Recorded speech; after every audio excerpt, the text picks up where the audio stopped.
Last week, the Minister of Education, Dr. Tunji Alausa, spoke about a policy being considered by the federal government to scrap the current 6-3-3-4 education model in Nigeria in favor of a more straightforward 12-4 arrangement, which he claimed would better enhance the chances of the average child in skills acquisition and technological know-how. In the intervening period, some attempt at clarification has been made regarding what exactly is in the pipeline on this matter. The minister himself, Dr. Alausa, said on Friday that the government will engage stakeholders over the proposed policy change. To have a conversation on what's already on the public domain, we're now being joined by Modupe Adeyinka, a school proprietor, education entrepreneur, and founder iAfrica Cloud Schools, especially on how all of the proposed changes can impact development of the Nigerian child and what palliative steps must be taken to soften such expected impact, especially in educationally underserved communities. Good morning, madam. Good to have you join us on the morning show. Good morning, and thank you for having me. You're welcome. Good morning. Good morning. All right. Let's talk about the area. I'm sure that will be of interest to you, how government policies or proposed policies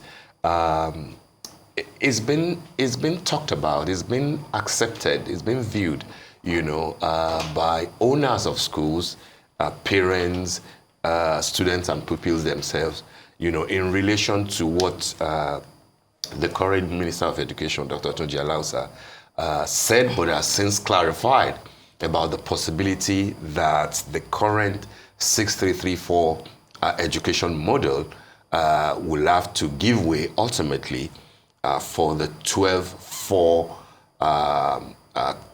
type that he thinks will better serve Nigerian students. Of course, he has clarified that they're still working on it. Consultations, will be done. What are your thoughts when that was dropped, into the public consciousness last week? And what sort of consultation do you think that the minister should be considering, given the fact that this is not the first time that you'll be at this sort of juncture? Well, thank you very much. I want to look at it this way. We've had 6-3-3-4. Before that, we had the system where we had the O-levels and we had A-levels. Yes. And if we look at the two, who has benefited more? I think the O-level and A-level period was much better for us. You think so? I think so, because everybody knew that the ultimate class was at least at school set. Yes. Right? But when 6-3-3-4 came in and they started junior WAEC, for more educated people, we knew to go beyond that. But when you look at the people in the last mile, my constituency, what they took that to mean was that was the last class they needed to be in school. That was mandatory. And so for the young boy who has to hawk, for the young girl, we pray that even her parents allow her to stay till GS3 before she goes off into marriage. But with this new arrangement that he's talking about, and I do know that it has to be subject to a lot of discussion, it allows for everybody to understand that a high school diploma must be had by all. And the truth is that we have a lot of children dropping out of school. We have a lot of children who have received, should I say, half-baked education, roaming the streets. They have no skill, they have no education, they have nothing to fall back on, having gone to school for 9 years. So if they can stay in school for the entire 12 years, and the education system is right and offers them the right type of education, perhaps we can go back to where we were. When everybody, we talk about private schools and we talk about public schools, but there was a time in Nigeria where we all went to public schools or we went to government schools and nobody was worse off for it. Absolutely. So can we go back there? With only 5 years in secondary school at that time. Yes, can we go back there? The children coming out of the school system today cannot read and write, most of them. They can't communicate. They have no skill. You go to the last mile, and where you talk to them, They themselves are disappointed in themselves. So perhaps this is the answer, but what the problem will be, and I don't know how that will be attended to, is how will they fund it? With the budget, how will they fund it? Because this is now keeping more children in school. Which will be the ideal thing to do, don't you? Yes, it's ideal to keep them in school, but with 7% of the budget going into education, there's got to be some kind of arrangement. Although, honestly, I really believe that the problem of Nigeria's education system today is not a government-only problem. It's an everybody's problem. Absolutely. It's a you and I problem. It is. Because if we don't deal with it, tomorrow we're going to have a bigger problem on our hands, because more than half of the country is illiterate, out of school, can't do anything for themselves, and the new Nigeria we want won't emerge. Right. What about this new unveiling of some sort of skill-oriented curriculum? How does that, enhance the average Nigerian child in going to school? I mean, I think that this program announced by the Ministry of Education, they say it will help in enhancing, skill acquisition for our young children in Nigeria. You want my honest opinion? Absolutely. Absolutely. Okay, so when I saw the list of skills, I was a bit perplexed. And I was perplexed because it's okay to say you're teaching people how to lay bricks, plumbing, and all that. They're all good. But COVID came to Africa, to Nigeria, and what we saw was that there was a shutdown of everything. And people who were bricklayers, they really didn't have any work to do. So the question for me is, in thinking about skill acquisition, we need to look into what the world is doing. So they have IT there, and I celebrate that. But there's a lot more that the world is canvassing in terms of skill acquisition that we should give our children. So let's not focus on the things that we feel, these are easy fix, and offer them that. Education needs to be thorough. It just needs, people need to be able to read and write. If you're on lockdown and you have a writing skill, you can continue to write. You can write novels. One thing about Nigeria today is that we don't have a lot of storytellers. We don't have a lot of books for children to read. And we need a lot of people telling their own story. You think we don't? No, we don't. At least in the school system, there are not enough books for the children to read. And we don't have enough stories about role models. So Bimbo brought her father's book, and that was but she said it's 300 and something pages. And we know that they're not going to read that. But there's so many heroes, unsung heroes, that their stories need to be told, and somebody needs to write them, right? I get your point. To inspire this younger generation. Because right now, when you go into the underserved communities, everybody wants to be Yahoo. And that's the truth. How do we take them away from that? We need stories. Okay, so you're saying that it is only through reading that people can, thrive as a young child. I mean, if you look at entrepreneurs of these days, we're talking about people like Jeff Bezos, people like Mark Zuckerberg, people like even the Apple creator. Yes. What is his name? The man that passed, Steve Jobs. I mean, you go and look at their educational background, and you don't see much in terms of education. And I don't see, the huge disadvantage with combining skilled-oriented curriculum with reading. I mean, I don't see that. What is your disadvantage? What is the disadvantage? You missed the most fundamental Which thing. is? They all have high school diplomas. And that is... Who has high school diplomas? All of them. All the people you've listed. No, yes. And that's what I'm saying. No one is removing that. Okay. I'm saying combining those skills with...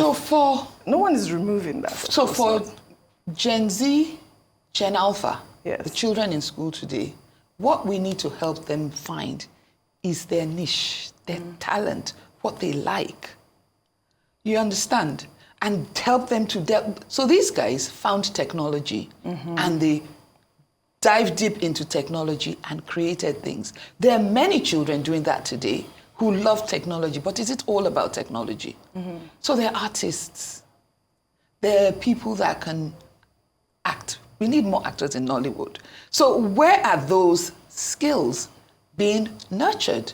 So I'm not insisting that everybody must have an academic career, right? I'm just saying that everybody needs to be able to find what they love and follow passion, because passion is what is going to take them to the end line. And when we see the skills that have been laid out, where is the growth for following passion in the courses that they put out there?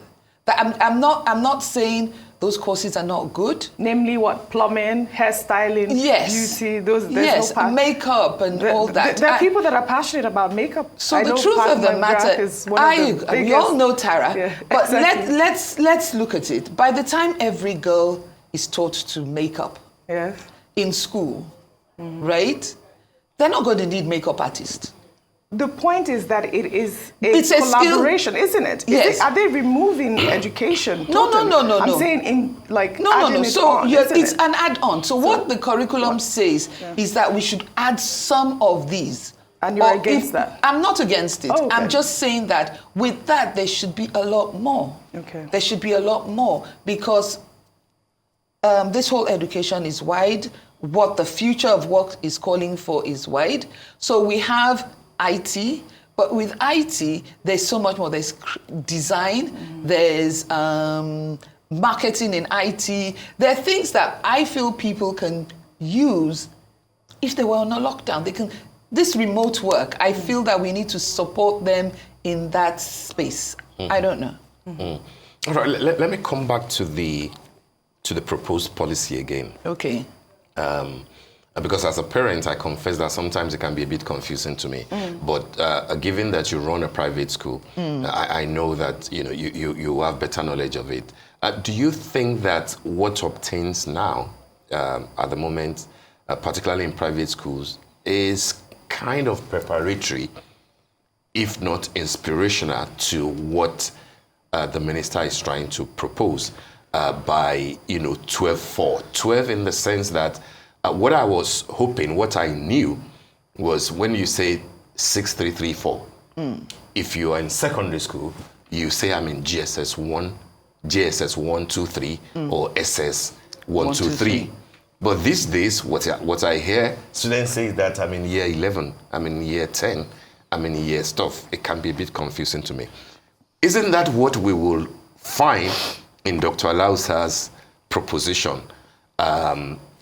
6 at the primary school, and then 6 in secondary school, and you just basically start counting 1 to 12, unbroken 12 years. Is that not what you have, at least for the last 6 in private secondary schools now?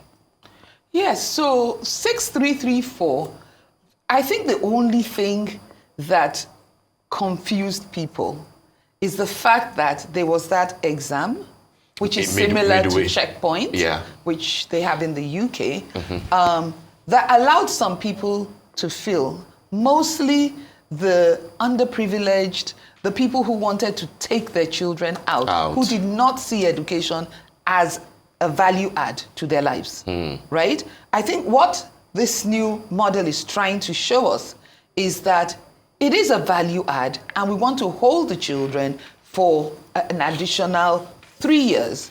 And hopefully in that time, we can, in a sense, have more developed mindset-wise and all that, ready to take on the challenge of life. If you drive around now, you see a lot of young boys, they have nothing to do. I think that's what he's trying to address. For us in the private sector, we never missed the point. We always knew that the first 3 years of junior secondary and then the next 3 years was senior secondary. And the children knew that. And even if they count it as 1, 2, 3, all the way to 12, it still doesn't change the fact that they understand that I'm in junior secondary and I am in senior secondary. Just like we knew we're in O-levels, and we knew that the next stage was A-levels.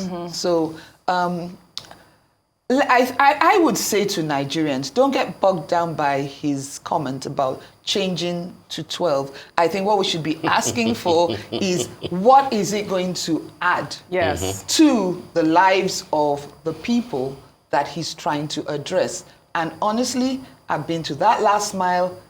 They need a lot of help. And keeping the children in school is a good thing. For the young girl in the north, having her parents know that it's mandatory means that she can stay until 16 before she's married off. Yes. So we have to look at the positive side. That young boy who has to go and learn a skill, knowing that it's mandatory, he can go to school in the morning and learn the skill in the afternoon. So what I think government is trying to do here is keep children in school. And that is a good thing. It's a safe thing. Okay. Oh, well, thank you for that. I want to just veer off a little bit about even more. I'm more interested in the curriculum as well. Okay, as curriculum. You can see, curriculums. And only recently, the Abia State government had announced that, the Igbo language should be made compulsory in schools. I mean, at one point, I thought that it was compulsory for, schools to, have the students learn at least one of the three Nigerian languages, Igbo, Yoruba, and Hausa. When did that drop off, and how do you feel about that inclusion? Well, it never dropped off because what they say is that you have to learn the language of your environment. So schools in Lagos have Yoruba on their timetable. We have it. Okay. As a private school. Now, so him announcing Igbo in the East, I think he's really reiterating what... No, he's making it compulsory. Is it compulsory in your schools, in the schools in Lagos? Yeah. So Yoruba is compulsory all the for children. All the children. Yes. All right. Yes. So he's just reiterating. I thought, because when I read the story, I was, taken aback. When did the language system drop off in the school curriculum? Perhaps one of the things that making it compulsory, because there's this new school of thought that says teach in your vernacular language. So where everybody was trying to speak in English, it's now being advised, particularly in the last mile and in those schools, that if it means speaking in the native language to help them understand the concept, please do. Oh, is that what? So I'm trying to, because I didn't know about this, I'm trying to figure out that perhaps they're going to teach it because it's a language of the environment. It's a language so everybody will have to learn Igbo, right? But perhaps part of the explanation is that a teacher is now permitted to speak in Igbo if it will help the children understand the concept better. I'm not sure that's what it was. It was just about making it a compulsory subject for the primary schools, for the primary school for students. They're saying that it's because the language is going extinct, and even people in Lagos, so they don't speak Yoruba and all of that. People in the East, they don't speak Igbo anymore because you're both right. Let me come in a bit. I think you're both right. There hasn't been any time that the compulsory Nigerian language in schools, was ever dropped. At least you have to offer it. I think what the governor is saying is kind of a political statement to say that it is compulsory. It's compulsory. It's for Igbo you land. to do and in Igbo land, we will speak Igbo. Our children will speak Igbo. However, what has now been removed is the policy that the Buhari administration passed in 2022 through the recommendation of the NCE, Nigerian Council on Education, proposing that the first 3 years in primary schools, pupils should be taught in their local language. Oh, okay, so that's what. So the government now has said that they are discontinuing with that because it is unworkable, given different... It's unworkable. I mean, I agree. It's unworkable, I agree and with at that. the end of the day, that child that you're teaching in the first 3 years in the local language somehow now has to get into primary 4 and start speaking, writing, and taking exams in English. It's not going to happen. It's not going to happen. As much as I love the local languages, being one that never spoke it as a child and had to learn it as an adult, so I advocate for it. Yes. I also understand that if our children are going to do well in exams, they need to master the English language because that is the language they're going to take their test in. That's the language. Yeah. So it is it's compulsory in Lagos for you. It's compulsory. It's you come into our school, we have northern children and they'll be counting the numbers and everything. Where you are studying. You have to learn the language of that if you're from environment. the north or from the east, you have to learn. But you're studying here, you will have to offer the predominant or the local language. It's a local language of the state. Yes. The same way that if my kid were to be studying in Abia or Delta. Yeah, you have to learn. You have to learn. But you know, I have a lot of people in Florida and they make Spanish compulsory. So, I mean, it's amazing to see. Spanish is the second language in America, It's almost the second language and they make it compulsory. Yeah, but for Nigeria, that would be very difficult because which one? No, I buy that idea. I love the idea of Although I can throw something out there. Go ahead. I do feel that a second language is necessary. Yes. And I think it should be Arabic. Where in Nigeria? What do you mean by second language? I think we should have our children learning English and Arabic. Okay. Why is that? Because one, in the north, it's the language that they go to Quranic schools to learn. And with all the insurgencies that we've had, I keep on imagining if somebody came and and you said, and you spoke to the person in Arabic and the person could answer you back, language can bridge barriers. Yeah, but why should that apply to other parts of Nigeria outside of the north? Why should Lagosians or Deltans or people in Rivers be interested in learning Arabic? When they started with Spanish in America, it was okay for Spanish things, but for Spanish states or Spanish counties.